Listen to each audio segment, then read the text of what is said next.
Hi, y'all. It's fall. We are excited that we are at the time where we can get some more plants in the ground for our fall garden here in Central Florida. Hi, this is Kevin and Carol. We're coming to you from Hideaway Homestead in Central Florida. It's the end of the first week of September, and we've got a lot of things to share with you for how things are going for planting in the fall here at our homestead. So stick around, we'll show you what's going on. Today we're going to be showing you the difference in two crops. This is our spring and summer crop that we have here, these bigger plants, and these little small ones that you see down here in the middle, we replanted those. That's going to be our winter and fall crop. So we're hoping that these guys will start to grow and get as big as these bigger ones are. These things grow so fast out here that we have to keep the okra cut off of them. You can see there's one right here that we can probably go ahead and cut. We try to get them smaller because if we don't, they get huge. We've got several in here that we've already cut. If we let them go too long, they get real big like this. And once they get this big, they're woody. We can't use them when they're that size. So we try to cut them when they're smaller, maybe about this size or a little bigger. We've got different sizes here. And this one here, that's not bad. When we get these, they're good. But whenever we get these big ones like this, our test is to bend them. And this one, as you can see, I can't even bend that. It's pretty tough. So probably we won't be able to use this for anything. Maybe feed it to the animals or something like that. But for us, we're not going to be able to eat it. So that's just a couple of differences in our crop this year that we've got out here. We've got our okra growing, and it's done quite well this year. We have gotten tons of okra out of this. And so that's what's going on with the okra. We interrupt this previously recorded programming to ask you to please subscribe to our channel. Please tell your friends about the things that we talk about and the things that we do on our channel, and give us a thumbs up. Make some comments. Let us know how life at your place differs from life at our place this first week of September. All right, back to the program. Yes. One of the things that we have done to prepare for our crops for the fall garden is to expand our original, quote, east garden.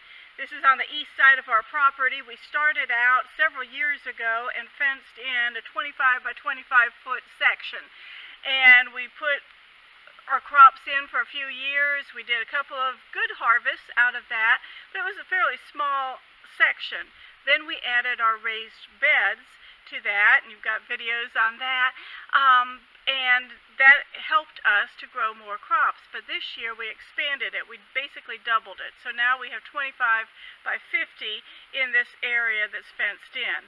Another thing that we did at the end of the summer was to bring this cattle panel trellis from another place over to here to be the entryway to our garden. And Kevin built these mini raised beds here out of some pallet wood and other free wood. We added topsoil and composted cow manure to these and planted scarlet runner beans. I've been told that scarlet runner beans are very beautiful when they are growing and that they would have bright red flowers. So I'm hoping that that will be a good thing, and then that they will also cover this arbor area and bear a whole bunch of fruit. We bought the seeds from Mary's Heirloom Seeds. A lot of seeds have come from her this year, and out of the 22 seeds that were in the package, 21 of them have germinated and started to grow. So we're very happy with that report for that. Another thing that we are doing in this garden for fall, some other crops that we can plant right now are the summer peas, and we chose zipper cream peas. Kevin planted those a couple weeks ago. When we got here last weekend, ahead of the storm, I suppose it was, we checked them, and when we got here Friday night, they were just starting to break ground. By the time we left Saturday afternoon, you could tell almost all of those seeds came up in just a 24-hour period. But we had a problem out here when we came to look at some of the areas, the beds that he had planted earlier. We found the cutest little rabbit out here in our garden, and he had taken pictures of the green beans as they were growing, and they were, I don't know, less than a week from planting time, and they were coming up and looking so good. But by the time I came and looked 2 days later, they were all mowed down. Just all the leaves were gone, only the stems were showing. And we think that the rest of the leaves are inside that rabbit. So we decided we're going to have to cover all of the plants out here that Mr. Bunny might be getting into. So we decided that all the beds in here we were going to add our row cover to protect them from the rabbit, and it has been very successful so far. This is the area that Mr. Rabbit destroyed, and so we came back, Kevin replanted it, and we covered it after they were replanted, and you can see that in, 2 weeks probably, this is what has come up. Fortunately, we're putting this in a little bit narrower bed than we usually do. We usually try to go for 4 feet, but this is just a little over 2. And our contraption fit very well. We had to modify it a little bit, but these are coming up quite well, and we're excited about that. Before we redid this one, this bed over here was about a week younger, I suppose, and so we were able to rescue this on that same day when Mr. Rabbit came. We had little bits and pieces of our pipe and fittings, so we made the best contraption we could just to keep these covered from Mr. Rabbit, and they have done well. Mr. Rabbit has not gotten into them. We're excited. They look like they're about ready to start putting blossoms on. These are Roma bush beans. We like them. They're like a flat southern style pole bean, but they grow as bush beans. And so we're excited that these two will be bearing beans for us soon, hopefully enough that we can a bunch of them. But the idea is we're not so worried about bugs in these plants as we are worried about Mr. Rabbit. So we'll cover them up again at the end of the afternoon, let them get some good sun, but the row cover has let plenty of moisture in. It seems to even keep the moisture in a little bit, and it's kept out the rabbit and the bugs. So this is working out very well for us, even though we had to rig this just to keep it off the plants. But even using the extra fencing has been a good thing on that one. The other crop that we've put out here this year is zipper cream peas. Can't say that very well. This is an area of the yard that has never been planted or cleared to our knowledge. The previous owners had a mobile home in this area, and so there's all kinds of debris where the mobile home burned and was chopped down. So if you see all kinds of little pottery pieces in the dirt, that's what was left after their fire. But anyway, this is new ground to us.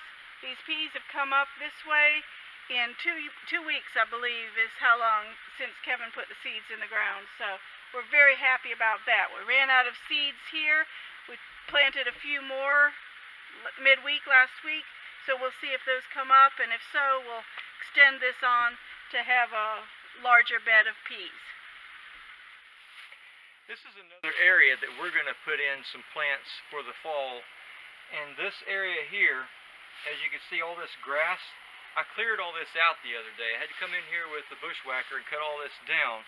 As you can probably tell behind me, we've got all this real tall grass back here, and it grows and grows, and it was taller than me when I cut it. So I cut all this out, and it has actually gotten into these raised beds too. So I cleared all these grass out of here, most of it. I still have to come in here and dig some of this out to get the roots out. But we're going to pull all this out of here, clear this up, It's actually okay for this grass to be growing in here because it keeps the soil from drying out so bad in the summer. It's the first week of September now, and it's still in the 90s here in Florida, so it's hot all the time. So our plan is to clear all this out, and then we can start planting collard greens, mustard greens, peas, different types of things like that in here. But right now, it's still a little bit too hot to put anything in here except for the collards. We can put collards in here, and they seem to do okay in the heat. We have another one over here that's growing, and it's been here since last December, I think. You can see it right there. It's a little wilted looking right now just because it's so hot out here. But we'll eventually clean this bed out also and put some collards and stuff back in this bed again probably and get all that grass out of there. It'll look a lot better. This bed over here, I've already cleared it out the other day when I cut all this other grass. I was able to clear most of this out and get this dug out so you can see what it will look like once we get all the weeds and grass out of it.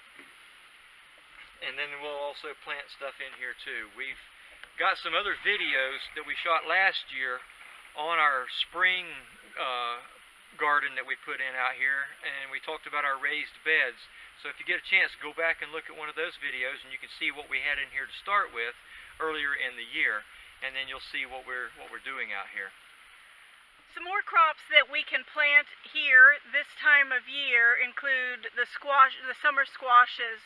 So we have planted zucchini and yellow squash, planted them early August, I believe, and put them in little seed pots. And a couple of weeks ago we came out and transplanted them into the garden itself. We covered them with our row cover contraption here and used T-posts to hold this down. So these have been in the ground, I would say, 3 weeks. And this is the zucchini side. You can see that there's already a blossom on these. They are looking so healthy. We have not found one bug in these squash plants yet this year, and that is just so exciting to us thanks to this row cover, I believe. Then further down in the same area are the yellow squash. They are doing well also, but not anything like those zucchinis. I don't know what the difference is, if it's having to do with the variety that we planted and these just are slower growers, but they're all healthy, except for that one right there, I guess. He's not looking as good, but they're protected from the bugs, and so this has the potential for being a very good harvest for us. Some things that we need to take into account or that everyone needs to take into account for fall gardens is when your first average early frost is, your first frost is on average. Those charts are available all the way down to your zip code, I believe, so that you can find out for your area when it is likely to have a frost. Then you need to back up your planting dates so that if a package says it takes 70 days to bear fruit, then you want to back it up 70 days at least from that last frost date. And hopefully you can continue, maybe it'll be a late frost this year and you can continue to plant. But we also here are fighting with the other side of the spectrum. It is so hot still. So a lot of things that people can plant, and you may see videos from people in other parts of the country showing that they're planting their spinach and their greens, leafy greens, and their lettuce and those kinds of things, and they're coming up. Well, our lettuce won't even germinate in these 90-degree plus temperatures, so we're a little bit behind, but we can also plant crops like these with a 70-day, 75-day harvest time, and so we've got plenty of time, hopefully, to get a big harvest out of all of these plants. Another thing that Kevin planted by seed directly into the soil here is watermelon and sweet cantaloupe. We've saved the seeds for the cantaloupe from some that we bought at the store, and that was the sweetest cantaloupe. So we are really hoping that those will come up. We're surprised that the ones that we saved from our fruit that we bought dried out, and they've come up. These are the cantaloupe on this end, and then the watermelon on this end. Speaking of the growing length of growing time, we selected small watermelon that will have a faster harvest date, just in case the days as they get shorter and cooler, that they will be protected and that they will have time to bear fruit. We will cover these before end of day today because the same bugs that like to eat the cucumbers and the squash love to eat these, and we're excited that these have sprouted and are growing well, and we don't want the bugs to eat them. So they will be covered by end of day today. Don't you worry. The other thing that we've got planted out here in this west garden, as we call it, are the cucumbers. These have been in the ground for probably about 3 weeks, we think. This one has blossoms on it already. If you can see those, there's a couple of them right there. And we didn't grow these from seedlings. We planted these with the seeds directly in the ground and let them go. And as you can see, they're already doing quite well. They had been in the ground for maybe about a week, I think it was, before we actually got this cover built to put over them. And when we came out to put the cover over them and discovered that the bugs had gotten into them, and what they do is they lay their eggs in this new growth head right here, and then you'll get little bitty tiny little worms that'll be down in those heads. So what we have to do is we have to just treat them, and what I do is I usually just take some diatomaceous earth and sprinkle some in the tops of each of these little heads, and it kills them and gets them out of there. I think we've gotten rid of them now because I haven't seen any in these today. So we're going to probably treat these again because it's rained a couple times and they've been watered and that sort of thing. So we're going to probably have to treat them again. Once the diatomaceous earth gets wet and washes off of there, it doesn't really do any more good. So we're going to have to treat them again. Keep that on there to keep them, keep those worms out of there. Because last time we planted cucumbers out here, the worms ate them up and we got nothing from them. So this time we're going to try to stay ahead of the game and get rid of these things. Just to mention to you that there are charts available many places for what is available to grow or what will grow at this particular time of year in your area. The back of the seed packages that you buy in the big box stores have little charts on them for the best planting times for those, but it's even better if you can narrow it down to your part of the state or your part of the country, because those are generalized on those seed packages, and you might be a higher elevation, you might be lower, you might have a microclimate that makes a difference for when you can grow any particular vegetable or plant in your area. So I suggest that if possible, you go to your local farm and garden or your county extension agency, someplace like that, to get the best chart for what you can grow in your area at that time of year. It is early September here. So far we have planted tomatoes, several varieties of tomatoes. They're still small, but they're hanging in there. We've planted pole beans, we've planted bush beans. We've also planted a summer pea, they call them, and our particular favorite is a zipper cream pea. So we've planted those. We've replanted our okra, I think we already mentioned that, and we've planted broccoli, cabbage, eggplant, seems like a couple of other things that are able to grow at this time of year, and then in another month or so we can grow our green leafy vegetables, things like lettuce and chard and those kinds of things.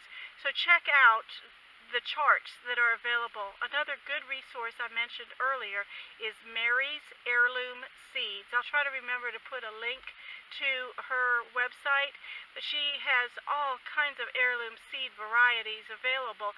But also on her website she has planting guides for different sections of the country for different times of the year, and I found them to be very helpful. So just another place where you might want to look to find out what you can plant.